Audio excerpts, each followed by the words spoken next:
dans le Coran et même dans l'histoire de l'islam, les femmes ont un savoir qui n'est pas le savoir académique, qui n'est pas le savoir scientifique. Elles ont quelque chose. Les hommes disent oui, c'est l'intuition féminine. On ne dit pas c'est une intuition féminine, on dit c'est la compétence des femmes. Elles savent quelque chose que les hommes ne savent pas. Le Book Club avec Philippe Robichon sur Beurre FM.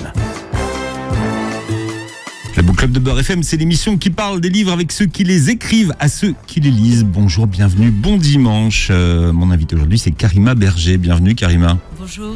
Et là, je vais me tourner vers la caméra, je regarde bien. Si vous êtes en train d'être filmé, et vous êtes filmé, c'est formidable. Je peux donc reprendre l'émission. Vous êtes essayiste, romancière, et vous venez nous parler de votre nouveau livre. Il s'appelle Les Gardiennes du secret, les grandes figures de l'imaginaire musulman, aux éditions Albin Michel. Alors, vous êtes ni théologienne, ni historienne. À quel genre votre livre appartient-il ? Au genre littéraire. J'ai envie de dire, parce que les romanciers, ceux qui écrivent, ou même les poètes, ils pensent aussi. Donc je pense que c'est le registre littéraire, c'est-à-dire que c'est la langue qui m'a portée dans ce livre, mais c'est la langue aussi, la langue du Coran, la langue des hadiths, la langue de tous les récits que j'ai entendus enfant, ou que j'ai lus depuis, qui m'ont aussi portée. Donc c'est d'abord peut-être le registre littéraire qui m'a porté. Et je peux dire aussi qu'il y a, vous appellerez ça peut-être une bienveillance aussi, mais... je l'ai appelé la bienveillance. C'est vrai que... Je vous l'ai dit tout à l'heure en antenne, donc je l'assume. Donc, oui. C'est vrai que cette culture de l'islam, cette civilisation de l'islam, cette religion de l'islam, pour moi, c'est un tout en fait. La religion, la civilisation, la culture forment un tout que j'ai envie d'explorer, qu'on n'a pas fini d'explorer, et en tant que femme notamment. C'est peut-être le deuxième registre, c'est le registre aussi féministe. C'est comment une femme va lire, va interpréter, va écouter tout ce qui s'est dit dans la culture de l'islam sur les femmes. Féministe plus Ibn Arabi. Oui, plus l'émir Abdelkader. Et l'émir Abdelkader. Qui est aussi mon maître intérieur, si je peux me permettre. Alors, vous convoquez la figure de votre grand-mère, Sultane Tatoué. C'est elle qui, la première, vous apprend la Fatiha. Oui. Quel souvenir vous gardez de cet apprentissage de la Fatiha ? C'est un souvenir très fort, très puissant. J'étais malade, je crois que j'avais 6-7 ans. Une longue maladie, et ma grand-mère venait tous les jours me voir. Elle s'installait près de moi et elle m'apprenait la Fatiha. Et donc chaque jour, c'était un verset. Je ne comprenais rien. Je ne comprenais absolument pas. On parlait l'arabe dialectal ou le français, mais cet arabe classique du Coran, je ne comprenais pas. Mais elle me disait c'était la langue de Allah, c'était la langue divine. Alors j'étais complètement troublée, stupéfaite par comment dans ma bouche je peux retrouver la langue de Dieu. Et donc j'étais très excitée, même toute fiévreuse et toute faible, j'étais quand même allumée, je dirais, par cet apprentissage. Et au bout de quelques jours, pas une dizaine de jours, j'ai réussi à la réciter tout en entier. Et donc elle a poussé des youyous, elle a appelé tout le monde dans la maison pour me féliciter, et pour dire que ma guérison était sans doute proche, puisque maintenant je pouvais dire la Fatiha toute seule comme une grande. C'était son job à elle ? Oui, c'était son job. C'était vraiment... c'est pas ma mère qui me l'a apprise. Mon père veillait de loin. Et la grand-mère a joué un rôle magnifique. Et j'appelle Sultane parce que... Sultane Tatoué. Oui, parce qu'elle avait une wishma sur le front, qui m'a toujours intriguée. Pendant qu'elle m'apprenait, je regardais ce signe un peu kabbalistique. Je me demandais ce que c'était. Et voilà. Et elle m'a appris aussi d'autres choses... plus tard, parce que elle m'a appris ce verset, les femmes sont les gardiennes du secret, de ce que Dieu garde secret. On y reviendra tout à l'heure. Elle me l'a pas appris dans la langue, elle m'a pas récité le verset coranique, parce que je pense pas qu'elle le connaissait, mais elle me l'a appris par son corps, par sa façon d'être en tant que femme, par sa façon par sa façon de dire, sa façon d'être, elle m'a appris que les femmes étaient les gardiennes du secret. Longtemps, vous avez trouvé que cette Fatiha, finalement, vous avez lissé l'âme. Qu'est-ce que ça voulait dire ? Elle me lisse l'âme. Ça veut dire quoi ? Ça fait elle me lisse l'âme. Ah oui, d'accord. Moi, je l'avais écrit en 2 mots. Hein. Oui, c'est ça. Je l'ai écrit en 2 mots. C'est pour ça. Hein. Voilà, elle me lisse l'âme. Mais maintenant que vous me le dites, c'est évident. Et c'est ça la langue. Hein. C'est ça où je suis... où c'est aussi l'écrivaine qui parle, qui joue avec les mots et qui se laisse porter par les mots. Elle me lisse l'âme. Voilà, je l'ai trouvé comme ça, hein, je ne l'ai pas cherché du tout et c'est venu au moment d'écrire. Et elle me lisse l'âme, quelque chose qui me rafraîchit, qui lisse les aspérités, qui lisse les difficultés, qui m'apaise. Voilà, qui me lisse l'âme. J'ai trouvé que c'était très beau, cette expression. Chaque verset du Coran possède un sens apparent et un sens caché.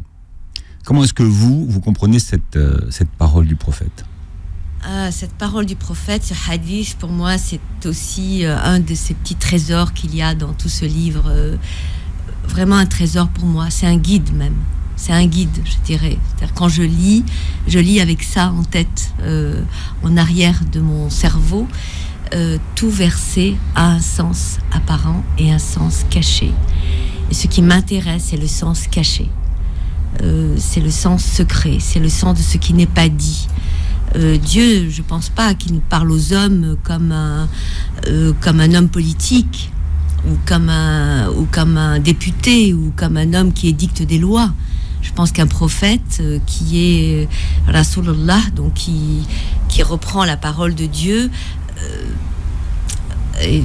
parle avec une espèce de voile, hein. Peut-être on parlera aussi du voile. Il parle avec une sorte de transparence. Il faut un peu cacher les choses. Il faut pas les dire trop brutalement. Il faut pas les dire de façon trop directe, trop frontale, parce que c'est à l'homme aussi d'engager son intelligence pour comprendre. Si je dis tout d'un seul coup, peut-être tu vas pas le recevoir parce que c'est trop fort, c'est trop puissant. Tu vas dire non, ça c'est pas pour moi. Donc je te le dis à la façon des prophètes ou à la façon des poètes ou à la façon divine de voiler toujours un peu les choses. Et donc moi j'ai ma part, Dieu a sa part, et toi en tant que lecteur ou en tant qu'écoutant du Coran, tu as ta part aussi. Tu dois aussi essayer de franchir ce voile que je te propose. Donc ce sens caché que tu dois rechercher. Alors Karima Berger, quel est le premier musulman pour vous ? C'est Ali, bien sûr. Et non. Voilà, puisqu'on dit toujours le premier musulman c'est Ali, c'est le cousin du prophète. C'est celui qui a ensuite été le malheureux non-successeur, hein, vraiment, puisque pour lui il devait succéder au prophète Mohammed. Donc il est le successeur tardif après les cas, oui, dont on connaît l'histoire, hein. Et on dit toujours que c'est Ali, mais pour moi c'est une femme, c'est l'épouse du prophète qui a pour vous le premier musulman c'est Khadija. Le premier musulman, oui, je le dis au masculin pour souligner les choses. Voilà, Et ça ne se dit pas.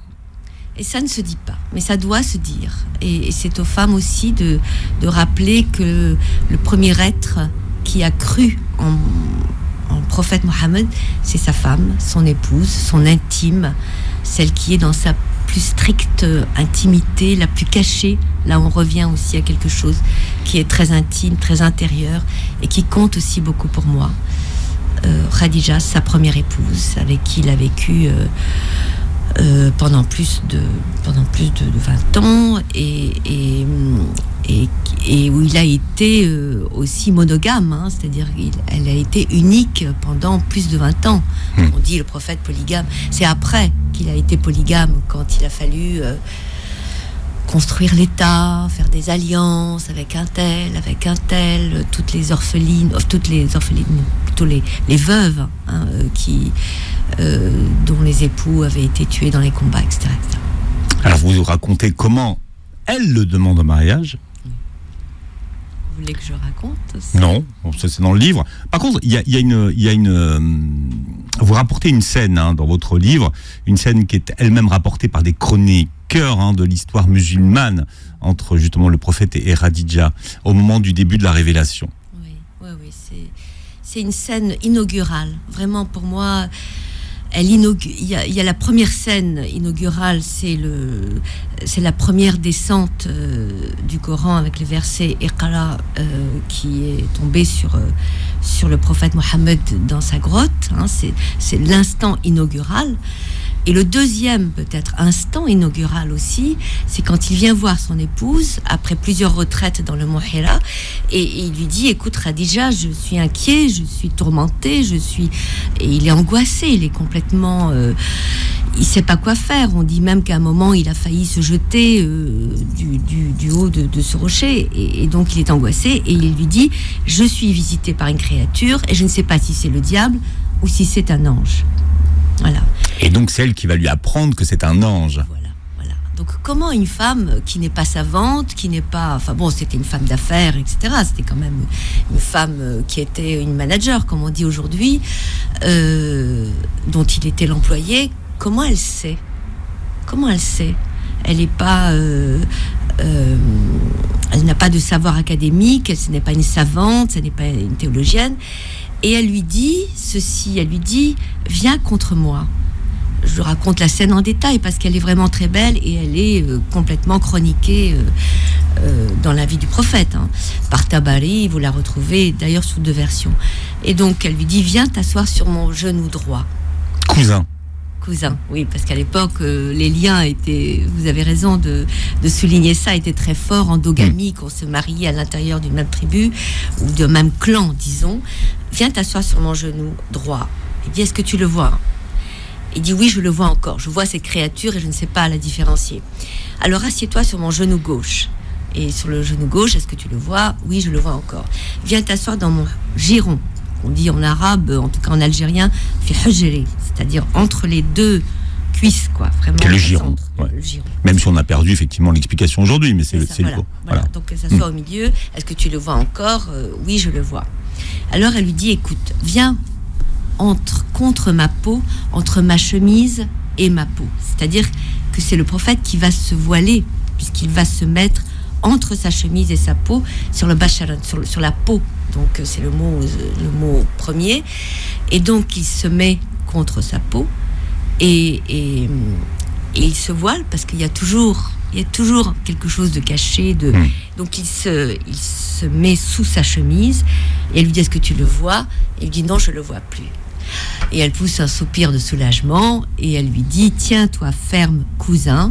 Ce n'est pas le diable, c'est bien un ange qui te visite, car quand un homme et une femme sont en état d'intimité, les anges s'éloignent par pudeur. Et donc cette parole est quand même puissante, quand même. Une femme qui lui dit c'est un ange. Donc elle sait ce qu'elle ne voit pas, puisqu'elle n'a pas vu la créature, et lui ne sait pas ce qu'il voit. Donc c'est ce partage entre hommes et femmes où lui voit et elle sait. Et ce partage ne va cesser de se nouer dans le Coran et même dans l'histoire de l'islam, où les femmes ont un savoir qui n'est pas le savoir académique, qui n'est pas le savoir scientifique. Elles ont quelque chose. Alors on a dit les femmes ont l'intuition. On dit... oui, ouais. Les hommes disent oui, c'est l'intuition féminine. Pour moi, c'est un peu comme ça n'a pas le même statut que nous les hommes qui nous savons. C'est l'intuition. Eh bien, en écrivant ce livre, le mot m'est arrivé complètement là aussi de façon sous la plume, voilà. Comme ça, guidée par mon inspiration. Et c'est une compétence pour moi. C'est vraiment je dirais, les femmes ont une compétence. Il ne faut plus dire l'intuition féminine. Voilà, je revendique quelque chose. Ça n'est pas une intuition, c'est une compétence. Donc, on ne dit pas c'est une intuition féminine, on dit c'est la compétence des femmes. Elles savent quelque chose que les hommes ne savent pas. Qui n'est pas plus ou moins. Il n'y a pas d'ordre de degré. Elles savent quelque chose que les hommes ne savent pas.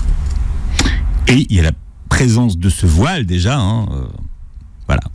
c'est ça. Qui cache. Voilà, parce qu'on a besoin de secrets pour des choses aussi puissantes. Je veux dire, quand un homme et une femme sont en état amoureux, ils ont besoin d'intimité. Et le rapport à Dieu, le rapport au message du prophète, il doit aussi se tenir secret. C'est ce hadith c'est le verset du Coran qui dit, quand tu pries, ne prie pas à haute voix et ne prie pas à basse voix. Prie à mi-chemin d'une voix qui est peut-être que peuvent entendre les anges, mais pas une voix trop forte et pas une voix complètement silencieuse.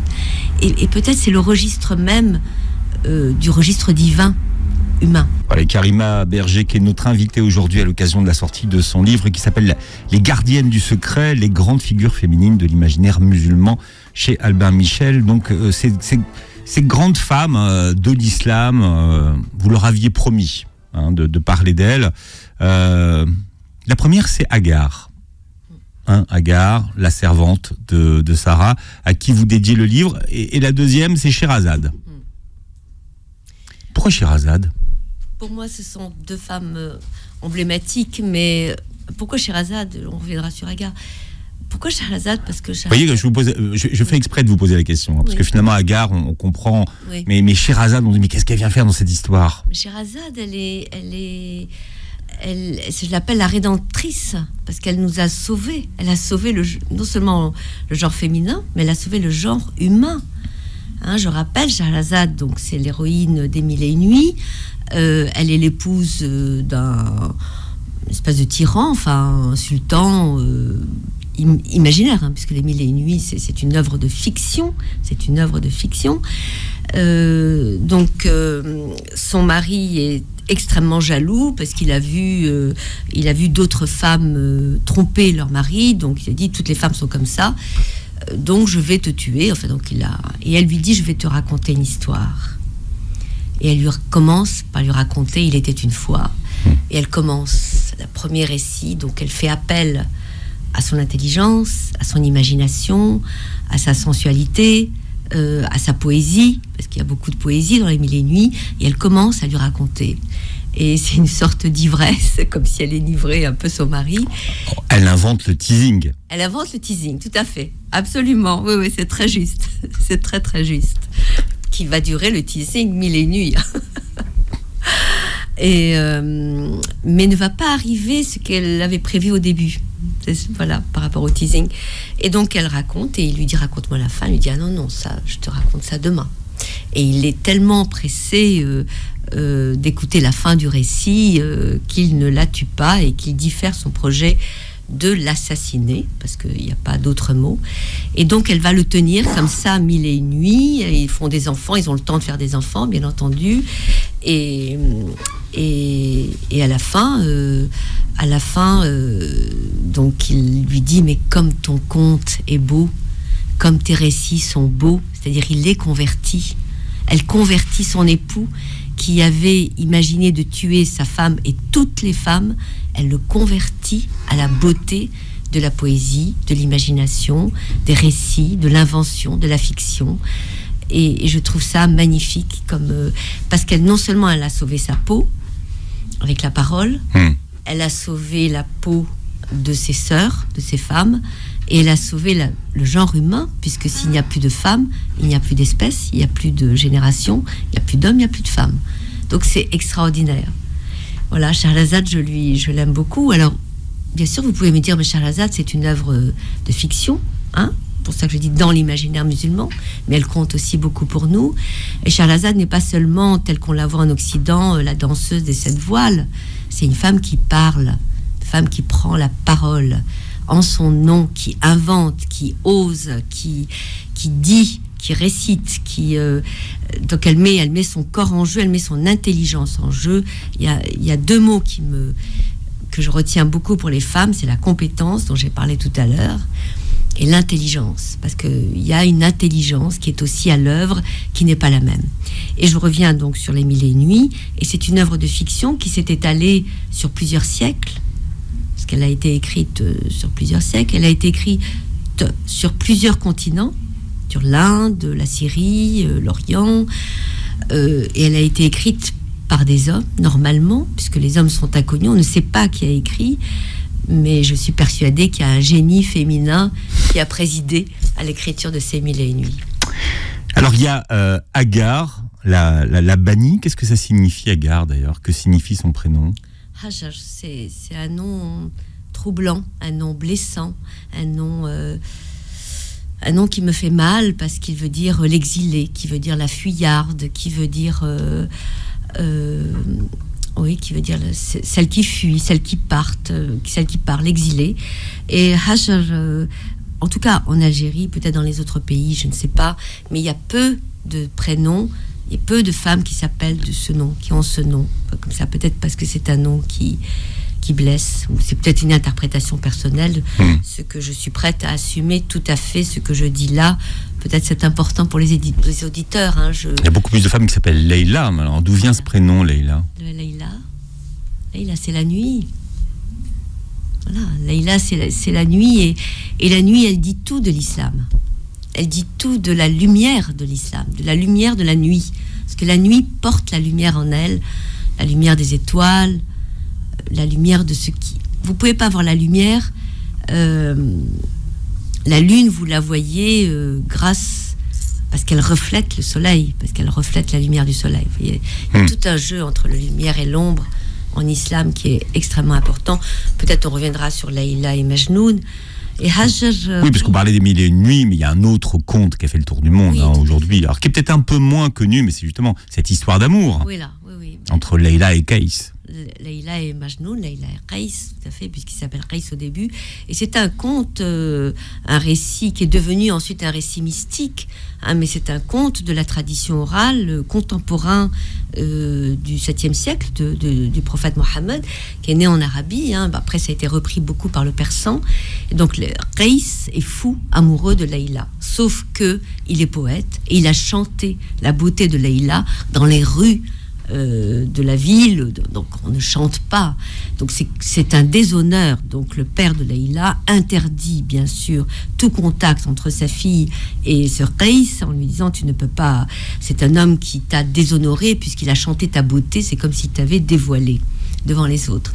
Et donc il lui interdit et lui devient fou amoureux. Il lèche le sol par où est passée Leïla, il caresse le chien que Leïla a caressé, il se cache dans un troupeau de moutons, et il se cache parce que Leïla a un rapport avec ce troupeau de moutons, enfin, donc tout ce qui a rapport avec Leïla. Et donc il éperdu amoureux, le fou de Leïla. Voilà, il devient fou, il va au désert, il ne mange plus, il ne boit plus, il vit parmi les animaux, et il y a des très belles miniatures persanes, vous pouvez regarder sur YouTube, très belles, où vous voyez le pauvre Majnoun qui est complètement amaigri, on voit plus que ses côtes, et qui pleure.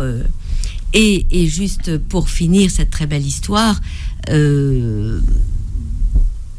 pris de pitié, peut-être, la tribu de Leïla dit bon, tu peux avoir accès à Leïla, tu peux la voir. Et il dit mais je vais pas la voir, je veux plus la voir, parce que si je la vois, la personne de Leïla va me cacher la Leïla que j'aime. Je peux pas en dire plus, mais ce que je peux dire, c'est que les mystiques se sont emparés de ce conte en disant si je mets un intermédiaire entre Dieu et moi, je vais plus voir Dieu. Voilà. Et l'autre interprétation des mystiques, c'est que peut-être seul le féminin va me permettre de voir Dieu. Le féminin, la beauté. Autre gardienne du secret, Marie, il vous parlait du récit coranique de l'Annonciation. Il y a une sourate d'ailleurs qui porte son nom. Et Marie, quel rapport avec le prophète? Parce que vous voyez un lien avec le prophète. Oui, je le vois dans l'accueil, dans la posture d'hospitalité, dans l'accueil pour le prophète Mohammed de la parole divine, et pour Maryam dans l'accueil du Ruh Allah, du souffle de Gabriel. Je pense qu'ils reçoivent quelque chose du divin de façon différente, mais de façon accueillante dans leur corps, on a déjà mis en scène le corps de Mohammed, puisque il est bien, il se met en retrait, et comme peut-être comme tous les prophètes aussi, hein, là je les ai pris parce que Marie aussi, je peux raconter l'histoire de Maryam peut-être. On va la garder. On va la garder. On va garder la gardienne. Oui. Une de vos gardiennes préférées, c'est Rabia El-Adawiya. Alors, elle, première, peut-être la vraie princesse spirituelle. C'est une figure qui est moins connue quand même, celle de Rabia. Oui, Rabia, elle est connue dans le milieu soufi, mais même dans le milieu très populaire. Il y a eu un film qui a été fait sur Rabia al-Adawiya et qui passe, on se souvient en Algérie. Pour tous les mois de Ramadan. Voilà, tous les mois de Ramadan. C'est un film égyptien où c'est la vie de Rabia al-Adawiya qui est mise en scène. Donc, dans le milieu populaire, Rabia al-Adawiya est connue. Alors, évidemment, ses poèmes ou ses quatrains ne sont pas tous connus, mais elle est une figure, une très belle figure, hein, Rabia al-Adawiya. C'est un siècle après le prophète, hein, c'est le 8e siècle, donc c'est quand même presque contemporain, disons. Elle n'a appris de personne, elle n'a pas eu de disciples. C'est une autodidacte. Une autodidacte, absolument. Que Dieu a pourvu d'illumination, hein, on peut dire. C'est une très très grande mystique, c'est la première mystique, la princesse des mystiques, dit-on, puisqu'elle était une esclave, joueuse de flûte, chanteuse, peut-être aussi d'autres choses, hein. Et puis elle a été libérée par son maître le jour où il a vu que... Qui était très méchant avec elle, hein, faut dire. Qui était très dur avec elle. Très dur avec elle, et il se réveille la nuit, et il voit qu'il y a une lumière au-dessus de sa chambre. Et là, plus tous les autres comportements de Rabia, quand il la voit se prosterner, quand il la voit en méditation, plus cette petite lumière en pleine nuit, et il la libère le lendemain matin, et on dit que ses doigts luisaient comme des lampes.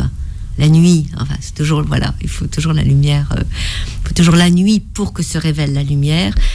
Et Rabia n'a pas écrit, mais elle a laissé des paroles, des hadiths. Elle a laissé, on ne peut pas dire hadith parce que le hadith est réservé aux prophètes et ensuite aux imams de la tradition chiite, mais elle a laissé des paroles qui sont reprises et qui sont très très belles, et c'était donc elle était musulmane, hein, après, et elle a je pense, ça c'est mon interprétation, mais elle a vu arriver, je pense, l'enfermement qui menaçait l'islam, notamment toute cette question des rites, toute cette question de la loi, toute cette question de l'obligation, toute cette question du halal et du haram dont on parle maintenant, qui a envahi tout le champ de l'islam de façon gigantesque, et qui nous fait oublier le vrai sens spirituel du message de Mohammed. Et elle voyait déjà poindre, je pense, cette menace. Et elle disait, par exemple, on la voyait, et elle avait un seau dans la main gauche, et elle avait une torche, donc avec du feu, dans la main droite. Et on lui dit, où tu vas comme ça, Rabia? Elle dit, eh bien, je vais mettre le feu au paradis, pour qu'il brûle, je veux que le paradis brûle, et je vais mettre avec un seau d'eau, je vais inonder d'eau l'enfer pour qu'il n'y ait plus d'enfer. Pourquoi ça? Il n'y aura plus de paradis, il n'y aura plus d'enfer? Non, il n'y aura plus ni de paradis ni d'enfer. Et quand le musulman priera son Dieu, quand il récitera son Coran, il le fera par pur amour de Dieu, sans attendre qu'un jour il puisse être admis au paradis, ou sans avoir peur qu'un jour il termine en enfer. C'est le pur amour, la pure gratuité, ce que veut Dieu, ce qu'a voulu Dieu, je pense, et que maintenant, et donc voilà, elle a vu cette menace Et je trouve ça magnifique. Il y a d'autres anecdotes, mais il faut lire le livre aussi. On vous donne envie, voilà. On feuillette. Notre invité aujourd'hui, c'est Karima Berger qui publie Les gardiennes du secret, les grandes figures féminines de l'imaginaire musulman aux éditions Albin Michel. Je vous parlais avant la publicité de cette sourate 4, dite les femmes, Nisa, et du verset 34, puisque c'est au cœur de ce verset qu'on trouve les gardiennes du secret. Oui, c'est ça. Qui a donné son titre au livre. Au livre, oui. Voilà, oui, c'est un verset étonnant parce qu'il est, c'est un verset c'est le verset 34, il est assez long. Et les féministes disent, les féministes occidentales, disent que c'est le verset le plus misogyne du Coran. C'est incroyable parce qu'il parle, vous savez, les hommes ont un rang supérieur aux femmes, etc. Ça commence comme ça, ouais. Voilà. En fait, c'est pas ça. Et des grandes théologiennes comme Asma al-Rabat, Mernissi, Neila Tabara, parce qu'il commence à y avoir des théologiennes femmes et qui ont montré que la supériorité était liée au devoir économique des hommes de subvenir aux besoins de la famille. C'était pas du tout une supériorité essentielle. Et puis le deuxième, c'est si elles vous sont, donc la fin du verset, si elles vous sont indociles, faites ceci, faites cela, et sinon, ben battez-les. Donc là aussi, c'est une interprétation qui est fausse, parce que battez-les, c'est en fait, c'est pas battez-les, c'est prenez en exemple. Donnez-leur l'exemple d'un éloignement, voilà, éloignez-vous d'elle, puisque le mot daraba existe plusieurs fois dans le Coran et il a à chaque fois des sens différents. Vous avez comparé d'ailleurs toutes les traductions, enfin beaucoup de traductions qui en existent. Mais alors le secret dont on parle. Et au milieu de. Alors c'est quel mot en arabe ce secret? Alors le secret c'est en fait le ghaib, parce que le secret c'est sir. Mais là, c'est le ghaib. C'est le ghaib et je n'ai pas voulu traduire par les gardiennes du mystère, parce que les gardiennes du mystère, ça fait un peu ésotérique, ça nous envoie sur des choses qui sont pas justes. Donc j'ai dit les gardiennes du secret. Donc les gardiennes, donc les femmes. On sait que ce sont elles qui le gardent, mais on ne sait pas très bien en quoi consiste ce mystère. Voilà, finalement. Ce secret. Les femmes vertueuses, mais je considère que nous sommes toutes vertueuses, les femmes vertueuses sont les gardiennes du secret, de ce que Dieu garde secret. Bima hafiza Allah. Mais on ne sait pas ce que c'est que comme vous le dites, on ne sait pas ce que c'est le secret, mais on sait que Dieu leur a confié un secret. Et j'ai trouvé ça magnifique d'avoir au milieu de ces deux versets, d'avoir cette tranche-là. Et j'ai dit, ça c'est pour moi. Jusqu'à présent, mais je ne suis pas une grande connaissance, je ne suis pas du tout une connaissante. J'espère qu'il y a des commentaires de cette phrase que je n'ai pas trouvée. Donc il y a encore beaucoup de travail devant nous, à nous femmes, pour aller exhumer tous ces versets. J'aime bien parce que vous dites mon savoir est subjectif. Oui, et je le revendique. Ouais. Vraiment, peut-être d'autres femmes, d'autres personnes viendront et mettront en cause ce que je dis là aujourd'hui, et j'accepterai si c'est soutenu, si c'est justifié. J'ouvre des pistes. Il y a énormément de travail à faire et nous en sommes au tout début. Et chaque femme, que vous convoquez, elle a une partie du secret, donc c'est ça. A une partie du secret, a une partie, oui, c'est tout à fait un tableau, une espèce de kaléidoscope, où à chaque fois on voit chacune complète le portrait de l'islam. Le portrait du secret de l'islam et du secret de cette religion, de ce message, parce que l'islam c'est d'abord un message. Et ce verset donc a été traduit par la plupart des traductions, notamment la traduction de l'Arabie Saoudite, ce Coran que l'on trouve partout dans les librairies. C'est les femmes vertueuses, dévotieuses doivent garder leur pudeur comme le leur a commandé Dieu, pendant l'absence de leur époux. Entre parenthèses, pendant l'absence de leur époux. Alors que nulle part dans le verset, il y a le mot époux. Il y a comme le leur a commandé. Mot à mot, c'est vraiment les femmes vertueuses, dévotieuses, sont les gardiennes du secret, de ce que Dieu garde secret. Et on a rajouté les époux ou les maris C'est ce que Dieu garde. dans une dizaine de traductions. Je les cite dans le livre, on peut s'y Oui, c'est pour ça que je dis que... Voilà, c'est quand même... alors ça, c'est à la fois dans la traduction, mais quand vous demandez à un musulman ce que ça veut dire, il vous dit ça. Parce que dans la tradition du commentaire du Coran, c'est les femmes doivent se garder pendant l'absence de leur mari. Voilà. Donc c'est là où nous femmes, nous avons un travail à faire et à revisiter, à relire, à lire simplement peut-être avec un autre œil. Parce que quand même, tous les commentaires, toutes les traductions, tous les exégètes sont des exégètes masculins quand même. Même si vous expliquez que ce n'est pas une lecture genrée du Coran que vous faites. J'ai pas envie, non. Non, ça m'intéresse pas trop. C'est juste... non, j'ai pas envie de... Je suis féministe, bien sûr, au niveau des droits, au niveau de l'égalité des droits économiques, sociaux, politiques, du droit à disposer son corps. Là, il n'y a pas photo, c'est clair. Pour moi, il n'y a pas aucune contestation possible. En revanche, ce qui m'intéresse, c'est cette distinction entre le féminin et le masculin, entre les femmes et les hommes. Dieu nous a voulu ainsi, et je pense que ce que je crains, c'est que les femmes, à force de vouloir loucher du côté du pouvoir des hommes, et moi-même j'ai été comme ça, adolescente et plus tard, est-ce qu'on va pas y perdre ? Est-ce qu'on va pas perdre quelque chose de ce savoir, de cette compétence, de cette intelligence ? Parmi les femmes que vous convoquez ou que vous appelez dans votre livre, il y a une Isabelle. Alors cette Isabelle, c'est qui ? Isabelle Eberhardt, elle tient une grande place dans mon cœur. Isabelle Eberhardt est une jeune femme suisse, un peu rebelle. Elle est née juste avant le XXe siècle, en 1897. C'est les années, oui, voilà. Oui, 1897. Et déjà à 15 ans, elle écrit en Suisse. Elle dit: mon âme est en Orient et mon corps est en Occident. Et déjà, elle commençait à apprendre l'arabe. Elle commençait à lire le Coran. Elle avait un attrait vers l'Orient. Bon, c'était aussi la mode, Rimbaud, c'est toute une tradition à laquelle elle se rattache de façon consciente ou pas. Elle ne cite pas Rimbaud. Non, elle ne cite pas Rimbaud du tout. Je crois pas. Non.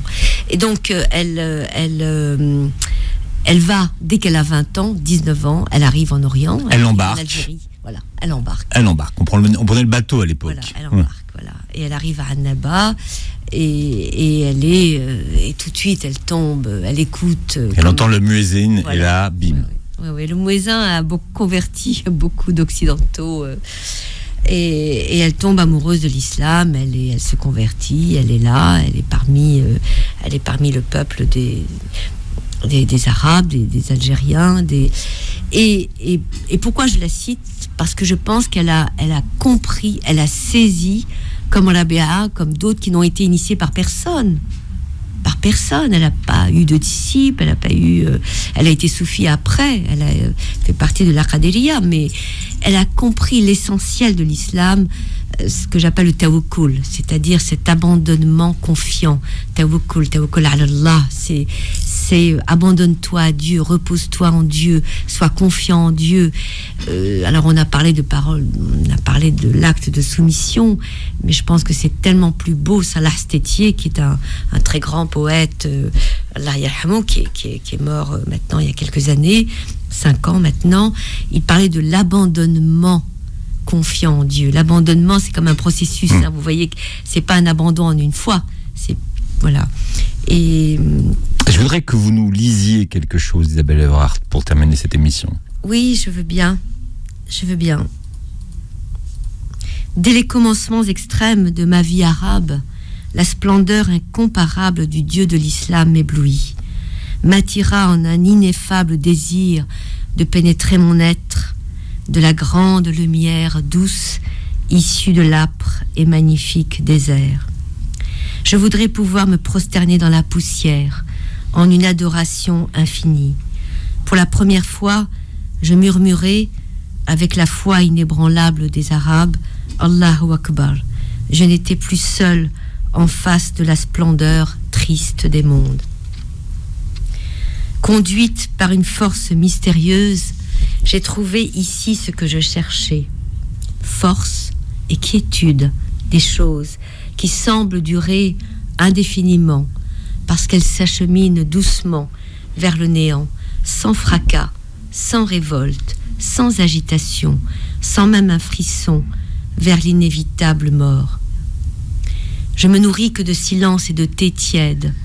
Des vibrations glorieuses montent du sol stérile. Tous les êtres affaissés se redressent, alors plus grands et plus beaux. C'est une douce et très consolante renaissance de l'âme tous les soirs. Je ne suis plus qu'un corps subtil. Mon âme est comme une grande coupe qui déborde. Isabelle Evrard. Alors, elle avait un double littéraire d'ailleurs. Hein. Oui, elle était écrivaine. Je ne l'ai pas dit, pardon. Mahmoud Saadi. Elle écrivait des papiers sous ce nom de plume. Elle a écrit des romans, des nouvelles. Elle était journaliste aussi. Et elle a pris non seulement son nom de plume, c'était Mahmoud Saadi, mais son nom aussi, on l'appelait Mahmoud. Et tout le monde faisait comme si on ne voyait pas que c'était un homme, parce qu'elle était déguisée en homme, elle portait le burnous. Et elle était mariée avec un homme qu'elle chérissait beaucoup, qui s'appelait Mahmoud, qui s'appelait Slimane, pardon, vous voyez, je fais une confusion, merci. Et qu'elle chérissait beaucoup, et c'était un très très beau couple. Voilà. Et elle est morte tragiquement, victime des éléments déchaînés en Algérie. Oui, parce qu'elle était très pauvre et elle vivait dans une petite baraque avec Slimane. Et les passages que j'ai cités, notamment les derniers, elles étaient dans une zaouïa dans laquelle elle est restée pendant plusieurs mois, à Kenatsa. Et là, elle parle des palmiers, des couchers de soleil, et elle sait qu'elle va mourir, et elle a juste le temps de retrouver son Slimane, et ils se retrouvent, peut-être le temps de s'aimer, peut-être le temps de se revoir, et il y a une crue qui va envahir la ville de Ain Sefra où ils habitaient. C'était le club de Karima Berger. Allez, je rappelle, Karima, le titre de votre livre, ça s'appelle Les gardiennes du secret, avec une très belle gardienne en jaune sur la couverture. Les grandes figures féminines de l'imaginaire musulman chez Albin Michel. Vous réécouterez cette émission en podcast sur beurrefm.net et vous pourrez voir la captation de cette émission sur notre chaîne YouTube. Merci Karima. Merci beaucoup pour ce bon moment en votre compagnie. Passez un très bon dimanche sur Beurre FM.